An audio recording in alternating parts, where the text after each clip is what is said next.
March 2000. A massive flood wreaks havoc along 5 Mile Creek in Tarrant, Alabama, a working-class suburb of Birmingham. The damage is widespread. Businesses and local shopping centers are inundated. Truck trailers are scooped up and tossed by the rushing waters. But the folks hardest hit are those living in a mobile home community along the creek just north of town. In the end, 77 mobile homes are destroyed, displacing hundreds of people. 3 years later, in May 2003, 5 Mile Creek rises again. It causes a second round of flooding in Tarrant, but this time, the worst damage is downstream in the historic town of Brookside, Alabama. In just a matter of hours, the entire town center is underwater. In some sections of town, the creek reaches to the rooftops. The town post office, the police station, the city hall, and a newly renovated youth center are so badly damaged they cannot be saved. Dozens of homes are beyond repair. What was bad, we had people that lived there all their lives, and their parents lived there and their grandparents. They lost everything. Because when you have a flood, you lose everything. 2 tremendous floods in just 3 years. It had some folks wondering whether 5 Mile Creek was exacting some kind of revenge for the abuse and neglect it suffered over the years.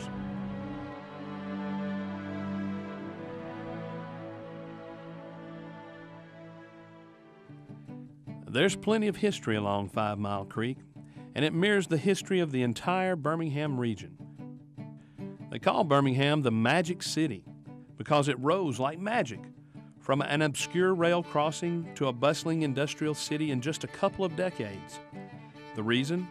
Birmingham is one of the few places in the country where you can find coal, iron ore, and limestone, all the ingredients for making iron and steel. The Birmingham area also had another important natural resource, a plentiful supply of fresh water in its many creeks and streams. But in just a few years, industrial discharges and urban runoff began to take a toll. By the mid-20th century, the stream was essentially abandoned by its neighbors. 5 Mile Creek had become a notoriously polluted place where nothing lived and no one ventured, at least on purpose. It even picked up a new nickname, Creosote Creek, for the unmistakable chemical smell that hung over the water. I had 2 boys, and they would get out and play. They didn't sit around and watch TV like they do now. And we'd tell them to stay away from it, but you know boys, and they'd get in it and just throw creosote on them. Creosote Creek, that's what we called it. And that's all it was, just old creosote they'd dumped in it.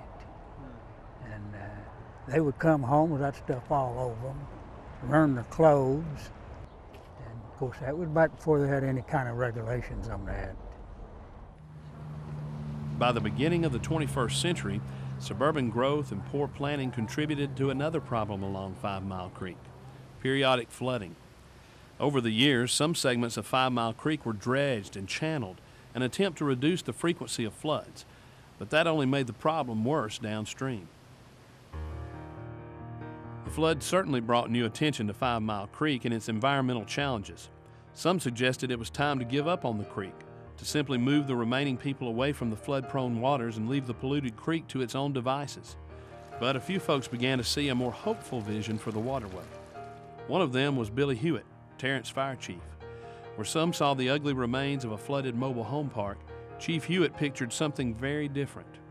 Well, fortunately, the city of Tarrant was able to apply for a FEMA flood mitigation grant and move those people out of harm's way. And so that left the city with this 16.5-acre site, which under the covenants of the FEMA grant and their guidelines, it could be used for recreational activity. So I petitioned the mayor and council to, hey, let's build a park. Let's make something extremely nice and beautiful as you come into the entrance to the city of Tarrant. About the same time Chief Hewitt was pondering the park idea, the nonprofit Freshwater Land Trust was working to complete the acquisition of 588 acres just above the park site as part of the Jefferson County Greenways program. Suddenly, a bigger picture began to emerge. With a little planning, the proposed park in Tarrant could also become a gateway to nearly 600 acres of preserved forest and wetland north of town. With leaders in Tarrant and with the land trust beginning to work together, others along the watershed began to see more in 5 Mile Creek. I'm lucky enough to be the coordinator of the 5 Mile Creek Greenway Partnership. And this organization came together over some flooding problems in 5 Mile Creek, things that they wanted to solve together as a group. They looked at different issues and they thought that a greenway from one end to the other would bring people and recreation down along 5 Mile Creek. And with that, we'd have improved water quality, you'd have some socioeconomic resurgence of some of these small towns. And the partners that all came together was very unique. Often you have cities and counties arguing with each other, not wanting to work together. But what we've got here is a number of different cities all working together with the county and with some nonprofit organizations as well, and some planning organizations. They're all working together to put in a greenway to improve the area, to improve the health and welfare of the people that live here, and in the long run, it will improve the water quality because people will know 5 Mile Creek. The discussions resulted in a unique cooperative agreement signed by Jefferson County, the cities of Birmingham, Center Point, Tarrant, Fultondale, Brookside, and Graysville, along with the Land Trust, the Regional Planning Commission of Greater Birmingham, and the nonprofit resource conservation organization, Kawaco RC&D Council.